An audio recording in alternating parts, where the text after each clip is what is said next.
ಚಿಕ್ಕೋಡಿ ತಾಲೂಕಿನ ವಡಗೋಲ್ ಗ್ರಾಮದಲ್ಲಿ ರಾಜಾರೋಷವಾಗಿ ಸಾರಾಯಿ ವ್ಯಾಪಾರ ಮಾಡುತ್ತಿರುವ ಆಸಾಮಿ ಪ್ರಶ್ನೆ ಮಾಡಿದ ಮಾಧ್ಯಮದವರಿಗೆ ಅಬಕಾರಿ ಅಧಿಕಾರಿಗಳು ಮತ್ತು ಬಾರ್ ಮಾಲೀಕರೇ ಮಾರಲು ಅನುಮತಿ ಕೊಟ್ಟಿದ್ದಾರೆ, ಕೇಳೋದಕ್ಕೆ ನೀವ್ಯಾರು ಅಂದ ಆಸಾಮಿ ಈತ.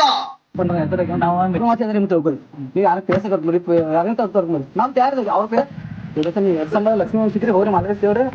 ಅವ್ರ ಹೆಸರು ಕೊಟ್ಟ ಫೋನ್ ನಂಬರ್ ಕೊಟ್ಟ ನಮ್ಮ ಅಂಗಡಿ ಡೇಟಾ ಫೋಟೋ ಎಲ್ಲ ಮಾಡ್ಬೇಕು, ವಿಡಿಯೋ ಮಾಡ್ಬೇಕು.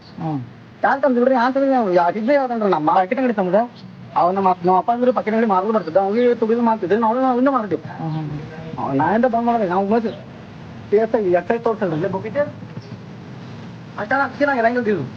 ಎಕ್ಸೈಸ್ ಬುಕ್ ರೀ ದಿನ ಅವ್ರ ಬಂದು ಬರ್ತಾರೆ. ನೀವು ನೋಡಿದ್ರಿ ಇಲ್ಲ ದುಡಿದ ನೋಡಿದ ಅಟ್ಯಾಕ್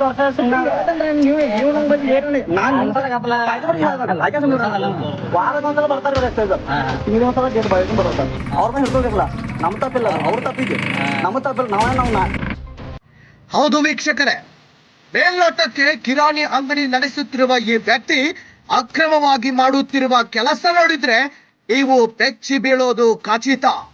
ಯಾಕಂದ್ರೆ ಈತನದ್ದು ಕಿರಾಣಿ ವ್ಯಾಪಾರಕ್ಕಿಂತ ಸಾರಾಯಿ ವ್ಯಾಪಾರವೇ ಜೋರಾಗಿದೆ.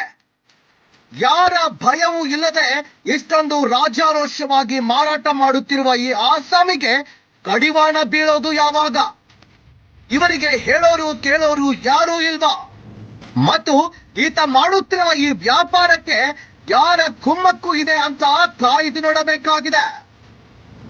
ಸಂಬಂಧಪಟ್ಟ ಅಧಿಕಾರಿಗಳು ಇದರ ಬಗ್ಗೆ ಯಾವ ಕ್ರಮ ತೆಗೆದುಕೊಳ್ಳುತ್ತಾರೆ ಎನ್ನುವುದನ್ನ ಕಾಯ್ದು ನೋಡಿ. ವರದಿ ಅಲೋಕ್ ಚೌಕೆ, ಓಂ ನ್ಯೂಸ್, ಚಿಕ್ಕೋಡಿ.